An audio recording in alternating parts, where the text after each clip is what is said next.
Our topic today is one which we thought had been kicked into the long grass by the Brexit vote.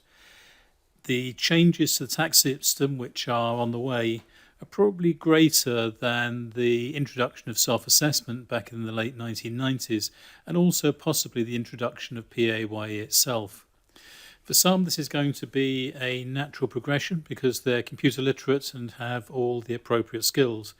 But for others, they're going to be dragged kicking and screaming into the digital age and going to have to find a solution for interacting with HMRC online. We're talking about the project known as Making Tax Digital. This is HMRC's own name for the project.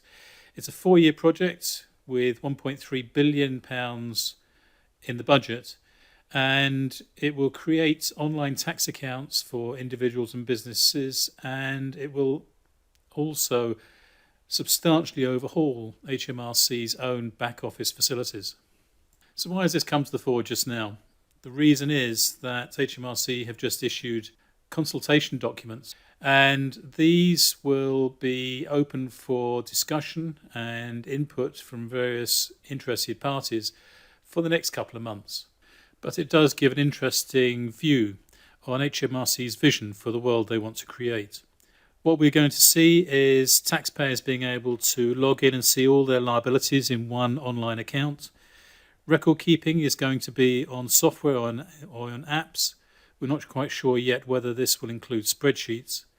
Unincorporated businesses will be the first to make the transition, and their accounting will move largely onto a cash-in, cash-out basis.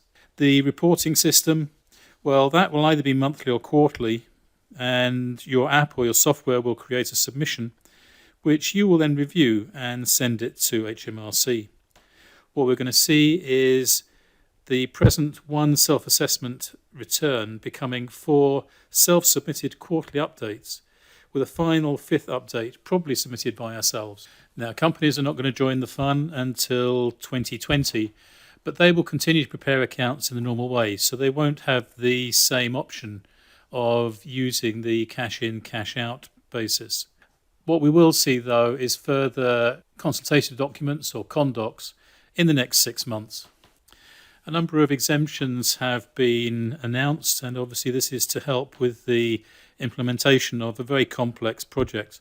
So unincorporated businesses and landlords with a turnover under £10,000, those who are digitally excluded, either geographically or physically, charities, community amateur sports clubs, and no doubt in due course there will be more added to the list. They're all being given some concessions or exemption initially from the need to interact with HMRC online.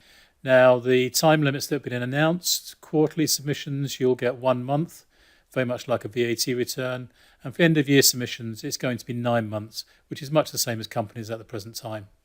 So who's going to be responsible for making your quarterly submissions? If they are submitted late, then HMRC are liable to estimate the tax that's due, and then there'll be amendments once the return is actually submitted. We don't yet know what the position is going to be on penalties, but there will be some concessions for non-VAT registered businesses. Given that the submissions for most small businesses were based on cash in, cash out and not on a proper set of accounts, the tax system itself is having to be modified. There's going to be simplified tax rules, particularly for deducting capital expenses, changes in the rules for stock, contracts, bad debts, accruals, prepayments. One way or another, you will also get full relief for purchase of equipment. What you won't get relief for is cars or property. Now, people with small property businesses, particularly if they're unincorporated, are probably feeling a bit unloved at the moment.